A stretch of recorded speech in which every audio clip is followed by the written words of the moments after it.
Entonces, ¿uno qué podría decir que se sostiene? Pues el hecho de que Freud mismo fue el que descubrió en la interpretación de los sueños o en la psicopatología de la vida cotidiana, pues los mecanismos primarios del inconsciente, tales como la condensación y el desplazamiento, que bien podrían nombrarse pues como la metáfora y la metonimia, y precisamente esos son mecanismos que Lacan va a explorar en ese inconsciente estructurado como un lenguaje. Con Freud, en lo que hemos podido analizar de la interpretación de los sueños, pues más por referencias que por un análisis directo pues de la obra, o lo que hemos podido estudiar de psicopatología de la vida cotidiana, estamos de cara a un otro, que es un otro de la palabra, que en el lapsus, que en los actos fallidos, que en los sueños, eh, pareciera estar haciendo un juego en el lenguaje donde un sentido se reemplaza por otro, lo olvidado entonces apunta hacia otra cosa que se quería reprimir, etcétera, etcétera. Entonces ahí ya está apareciendo, diríamos, esta idea lacaniana del inconsciente estructurado como un lenguaje. Pero sigamos avanzando. Pues incluso Miller nos recuerda que para Freud eh, la actividad pues de poder ir al inconsciente era una actividad de desciframiento. Yo creo que ahí entonces habría otra relación pues con esta formulación de Lacan. Continuemos. Pero es para que entonces nos quedemos con esa pregunta. ¿Qué de lo que vamos a empezar a entender? El inconsciente está estructurado como un lenguaje. Ahí que sigue apareciendo de la concepción freudiana del inconsciente y que se interroga. Es importante tenerlo presente. Pero entonces, mientras vamos entendiendo mejor esta formulación, preguntémonos, ¿de qué se trata el inconsciente? ¿De qué se trata el inconsciente desde esta perspectiva de que está estructurado como un lenguaje? Y empecemos con asuntos gruesos para poder ir llegando más al meollo del asunto.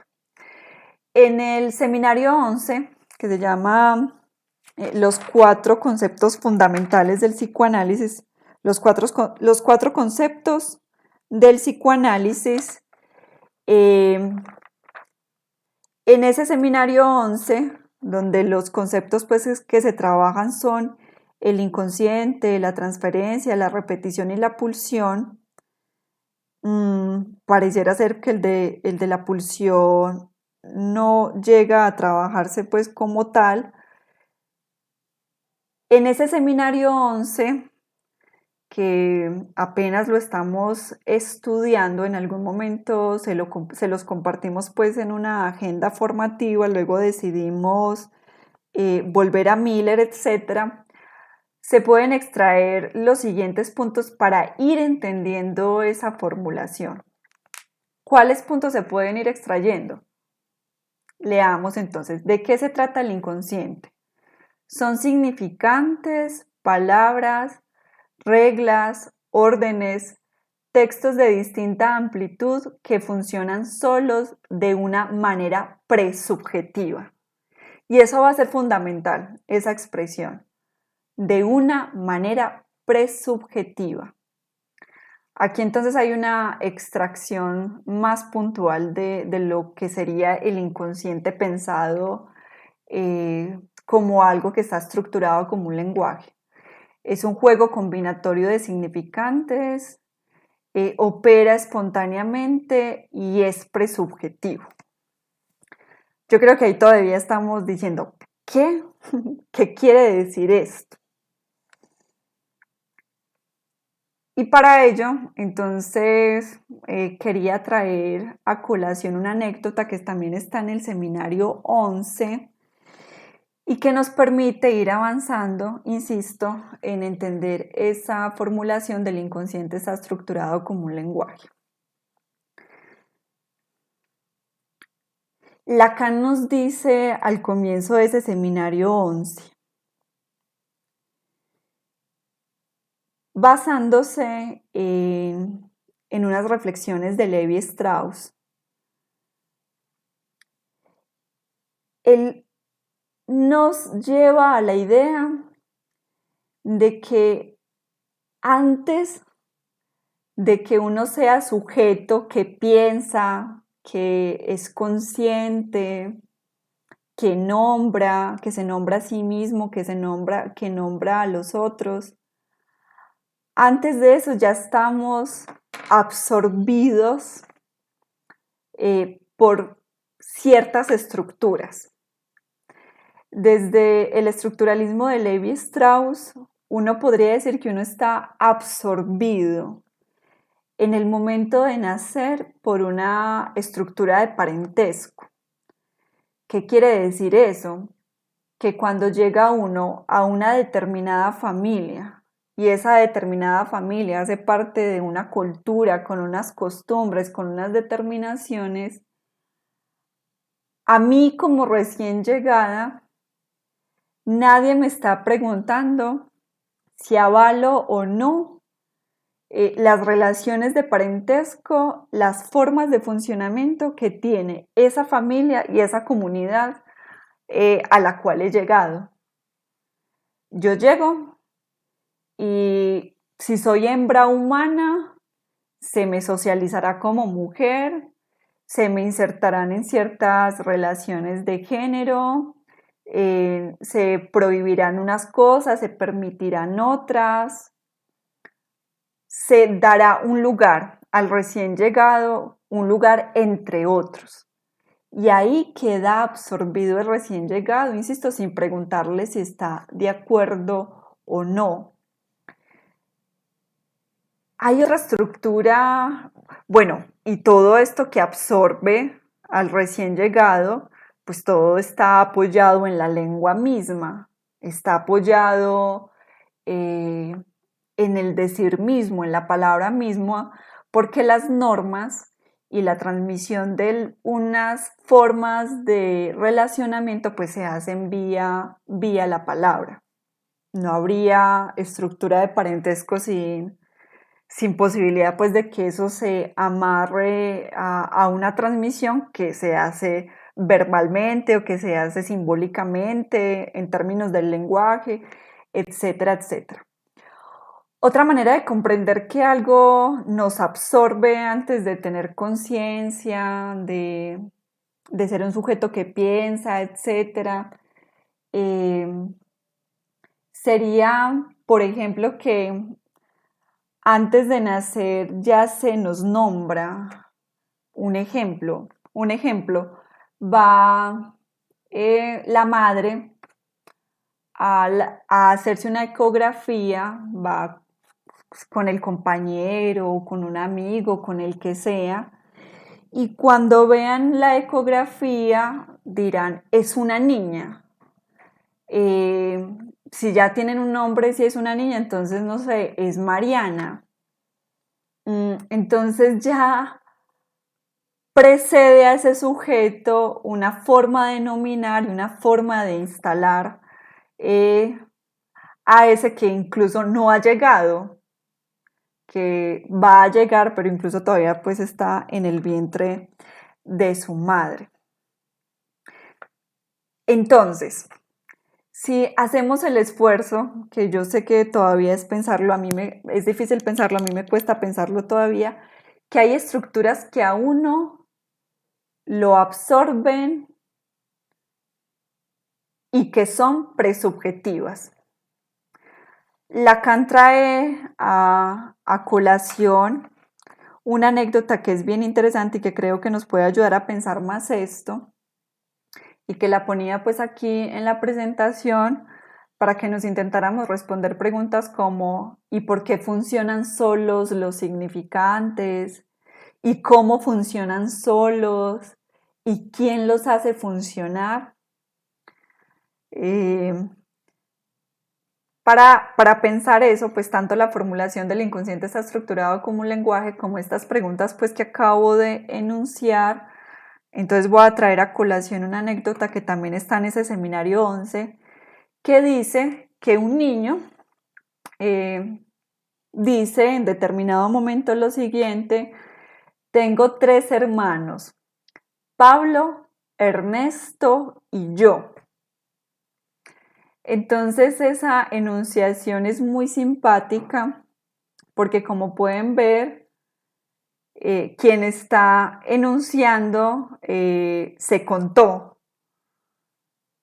Es decir, no dijo tengo 2 hermanos, Pablo y Ernesto, sino que él se contabilizó en ese 3.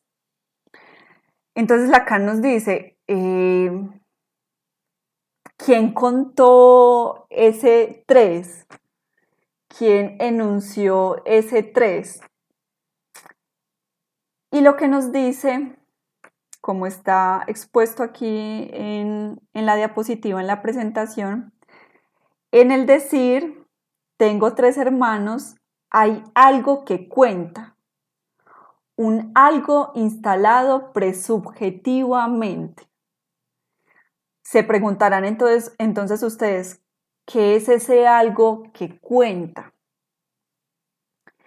¿Y qué es ese algo que cuenta? Que efectivamente yo hago parte de una serie, de la serie Los Hermanos. Y si hago parte de la serie de Los Hermanos, pues me tengo que contabilizar. Y si me contabilizo, son 3, pero algo está contando eso. ¿Quién está contando eso? Pues ahí queda todavía la pregunta. Pero lo que uno podría decir es que en esa estructura presubjetiva que nos absorbe, es claro que uno viene a formar parte de una serie. Golpe al narcisismo. Pero hay algo bien interesante porque, y sin embargo dijo yo, en el 3 está diciendo pertenezco a, y en el yo está diciendo estoy afuera. Pero al tiempo se está identificando con el contador.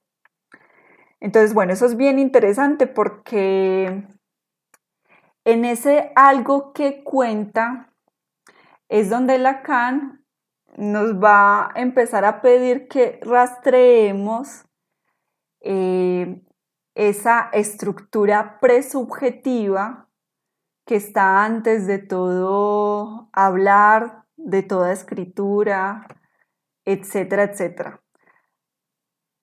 No vamos a avanzar más ahí, es para que lo tengamos en cuenta. Esto realmente va a ser muy difícil porque vamos a tener elementos para seguir pensando esto. Dejemos la anécdota y vamos a pasar a otra cosa que nos va a posibilitar pensar esa formulación del inconsciente está estructurado como un lenguaje. Creo que tenemos que recordar a Saussure para pensar esa formulación. En el CES hicimos un importante estudio de la lingüística. Recordarán ustedes que leímos a Benveniste, que leímos a Saussure, porque nos parecía pues fundamental tener esos pilares de la lingüística para poder ya abocarnos al pensamiento psicoanalítico y a Lacan propiamente hablando. Entonces recordemos que con Saussure veíamos el signo lingüístico, y cuando veíamos con Saussure el signo lingüístico, pues entonces reflexionábamos que para Saussure el signo lingüístico está compuesto de un significado y un significante, que también lo nombraba que era compuesto por un concepto y una imagen acústica. llevándonos a entender que siempre un significante apunta a un significado o que el significado es el contenido del significante. Voy a volver a un ejemplo que es muy manido de Saussure, que es el del arbolito, pero con Saussure el significante, que también es la imagen acústica o una huella sensorial. ¿Qué quiere decir eso? En estos días veía a un divulgador de psicoanálisis que para que uno pudiera entender la imagen acústica o el significante desde Saussure, hacía el siguiente ejemplo.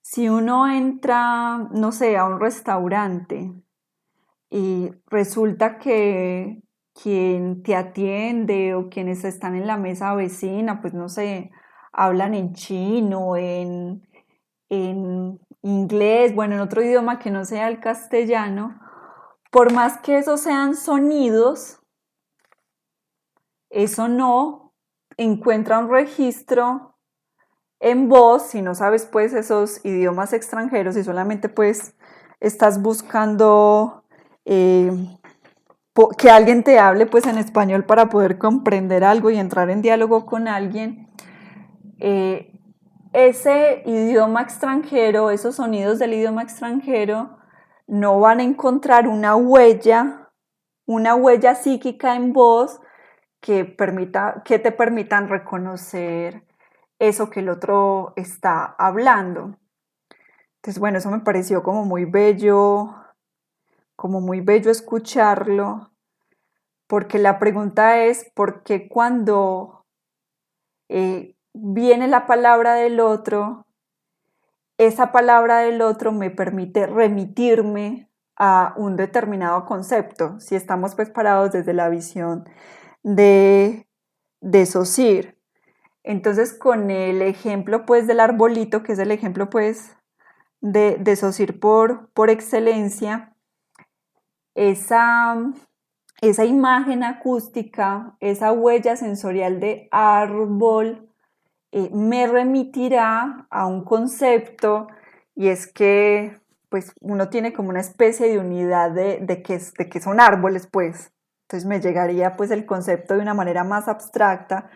Nadie me tiene que traer pues un árbol y ponérmelo al lado, ni tendríamos que hablar de todas las especies de los árboles para que a partir de que se me diga árbol, yo lo asocie a un concepto, algo más abstracto, que permita en últimas pues una comunicación con el otro. Recordarán entonces ustedes que Lacan rompe con eso, porque digamos que aquí nos quedaríamos encerrados en que necesariamente hay una unidad entre significado y significante, y casi que, no sé, como que una cosa medio esencialista, porque sabemos que las cosas pues en términos de la comunicación no necesariamente siempre uno encontraría como una unidad entre significante y significado, ya sean por los contextos, ya sea por las significaciones subjetivas de alguien con respecto a una determinada palabra, etcétera, etcétera. Entonces, ¿qué hace Lacan? Lo estoy recordando. Lacan sube el significante para el numerador, y en el denominador deja un vacío. ¿Y por qué deja ese vacío? Porque nos va a decir que la significación, ya ni siquiera el significado, hablar de significación es hablar de que las cosas siguen abiertas en términos de generación de sentido, y que entonces estamos ante la necesidad de encadenar significantes para poder encontrar una significación. Ahí están pues el S1, el S2, el S3, que en el CES veíamos pues mucho los ejemplos de que no es lo mismo si yo digo pastor alemán, así yo digo pastor de iglesia, porque es en términos retrospectivos el encadenamiento siguiente en relación con el encadenamiento que le antecede, qué significación me está posibilitando. Y en esa imagen que les dejo ahí, que ven S1, S2, S3, pero también ven una que es S1 y abajo S2, tiene que ver más es con algo que le interesa rescatar a Lacan de la lingüística y que ya lo había pues visto Freud desde la condensación y el desplazamiento, y es que a Lacan le interesa rescatar unas combinatorias que posibilita ver la lingüística. Entonces, unas combinatorias que sería S1, S2, S3, que es encadenamiento de significantes uno tras otros, significantes que se agrupan uno con otro en una relación de contigüidad. Mientras que en el S1 sobre el S2 sería como la metáfora que se buscaría entonces sustituir, ejemplo, una palabra por otra, pero que también necesitaría pues de un encadenamiento, sea por contigüidad o por sustitución. Desde la perspectiva lacaniana, estamos lanzados a un encadenamiento, porque tal encadenamiento es el que va a posibilitar una significación. Desde Saussure siempre habría ya designado un significado desde el significante ya estaría designando un significado. Desde Lacan, los significantes encadenados abren a la significación. Y lo más tremendo es que si ya apelamos pues como al plano de lo subjetivo, uno podría encontrarse con que los encadenamientos de los significantes, por más que creamos que estamos parados en una convención, nos podríamos dar cuenta que como encadena uno y como encadena el otro, puede llevarnos pues a unos abismos de entendimiento increíbles, y que por eso pues se hace tan difícil desde esta perspectiva la comunicación misma. Bueno, yo para qué les estoy entonces trayendo a colación la anécdota y a Saussure.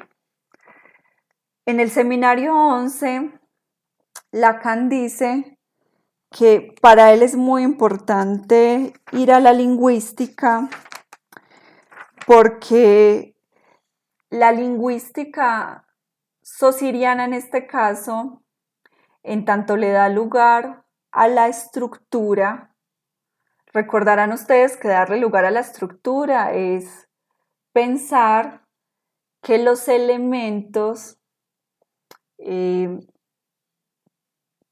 tienen sentido si están articulados uno con otro.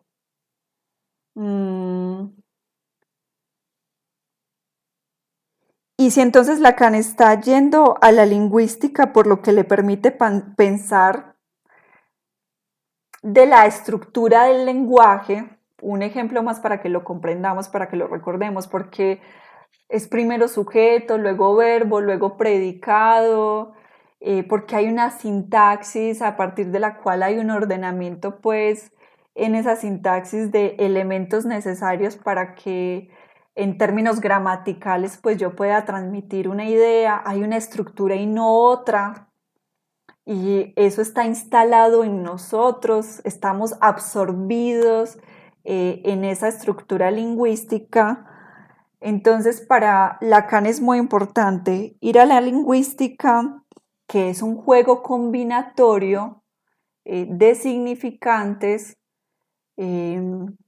y que, insisto, pues uno lo podría ver desde la sintaxis, desde la morfología, etcétera, desde esos diferentes niveles de la lengua para pensar por qué se necesita de una estructura y de un ordenamiento en esa estructura para generar sentido. Él apela a esa estructura de la lingüística precisamente porque va a encontrar que el inconsciente tiene la estructura del lenguaje. Eso es a lo que él va a llegar. Incluso Miller nos lo dice, lo voy a buscar para que lo veamos bien.